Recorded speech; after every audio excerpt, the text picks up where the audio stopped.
যারা ধর্মীয় লেবাসকে পুঁজি করে দুর্নীতি করে বেড়ায়, এটা কেমন কাজ? অনেকে এখন দুর্নীতির চেয়ে দায় টুপিকে নিয়ে বেশি ট্রল করতেছে।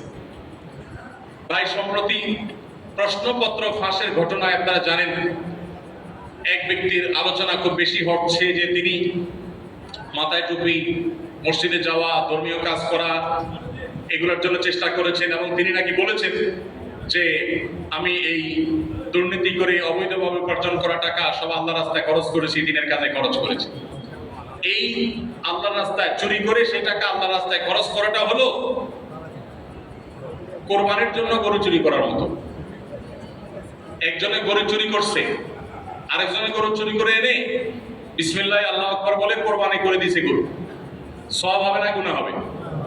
সে যদি বলে আমি তো ভালো কাজ করছি, চুরি করলে কি হবে? চুরির গরু দিয়া কোরবানি করছি, তারে ভালো কাজের কোনো মূল্য আল্লাহর কাছে হবে? গাছের গোড়া কেটে আগায় পানি ঢাললে যেরকম কোনো লাভ হবে না, ঠিক একই ভাবে দুর্নীতি করে অবৈধভাবে সম্পদ উপার্জন করে কিছু দান সাদকা করে দিলে আল্লাহ সন্তুষ্টি সেরকম অর্জন হবে না। আপনি মানুষের চোখে ধুলি দিতে পারেন। আমাদের দেশে অনেকেই আছেন যারা চুরি ডাকাতি 2 নম্বরই করে সম্পদের পাহাড় গড়েন।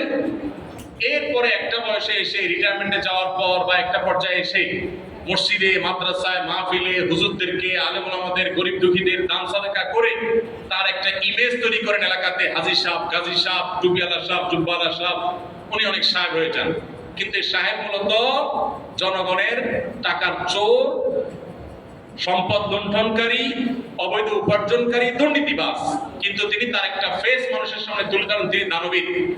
তো তার এই দানবীরতা দেখে, দানশীলতা দেখে সাধারণ মানুষ বিভ্রান্তিতে পড়ে যান, তারা তাকে ভালো মনে করেন হয়তোবা, কিন্তু আল্লাহ তাআলা তার প্রিভিয়াস সকল হিস্ট্রি জানেন না।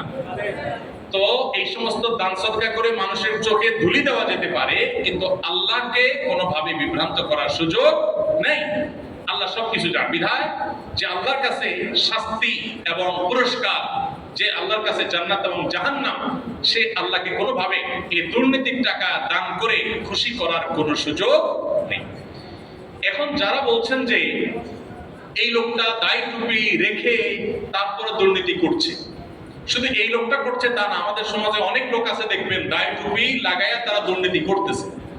এখন এটা দেখে অনেকে সোশ্যাল মিডিয়াতে দায় টুপির সমালোচনা শুরু করছে। তো এটা হলো আরেক মূর্খতা। কেন মূর্খতা বললাম?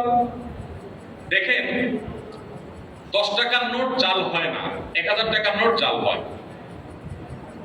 যারা টাকা জাল করে 10 টাকার নোটও জাল করে, কত টাকার নোট জাল করে? কেন 1000 টাকার নোটে জাল করে? এটার ভ্যালু অনেক বেশি। যেটার ভ্যালু বেশি ওইটার জাল হয়, যেটা ভ্যালু কম ওইটার কি হয় না।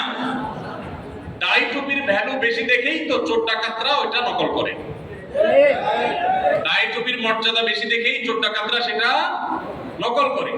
এখন 10 টাকার নোট যদি বলে যে ভাই আমার তো কোনোদিন জাল হলো না, ও 1000 টাকার নোট, তুমি খারাপ মানুষ এই জন্য তোমারে জাল করে মানুষ। 10 টাকার নোটের এই যুক্তি কি সঠিক না ভুল? আরে বেটা, তোমারে জাল করে কি লাভ হবে? তুমি 10 টাকা, তোমার দাম কি? এই জন্য তোমারে জাল করে না। 1000 টাকার নোটের জাল করা হয়, সেজন্য এটা কি 1000 টাকার নোটের কোনো দোষ? 1000 টাকার নোটের জাল হয় সেজন্য কি 1000 টাকার নোটের মর্যাদা কমে? অতএব দায় টুপির মর্যাদা বেশি দেখে সেটাকে জাল করা হয়, এজন্য দায় টুপির মর্যাদা কমবে। চিটাররা দায় টুপি পরে চিটারি করে, ভোট চোর, তারপরে আপনার দুর্নীতিবাজ, ডাকাত, মানুষের সম্পদ আত্মসাৎকারী, বিভিন্নভাবে প্রতারণা যারা করে, বিভিন্ন সময় এরা অনেকে ধার্মিক সাজে। এরা হলো ধর্ম ব্যবসায়ী। এরা হলো ধর্ম ব্যবসায়ী।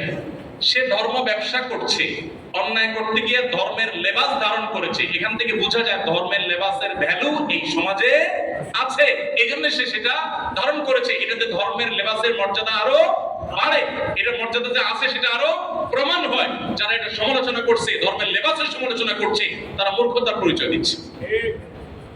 তারা দুর্নীতিবাদ দিয়ে এখন ধর্মের লেবাসের সমালোচনা করছে। ভাইরা আমার, 1000 টাকার নোট এর দাম বেশি, সেজন্য সেটাকে জাল করা হয়। এখন আপনি কি সমালোচনা জাল করার করবেন না নোটের সমালোচনা করবেন? জালকারী সমালোচনা করবেন না নোটের সমালোচনা করবেন? ঠিক একইভাবে যে টুপি দাড়ি পরে দুর্নীতি করেছে আপনি তার দুর্নীতির সমালোচনা করবেন, টুপি দাঁড়িয়ে না। আল্লাহ তাআলা আমাদেরকে সঠিকটা বোঝার তৌফিক দান।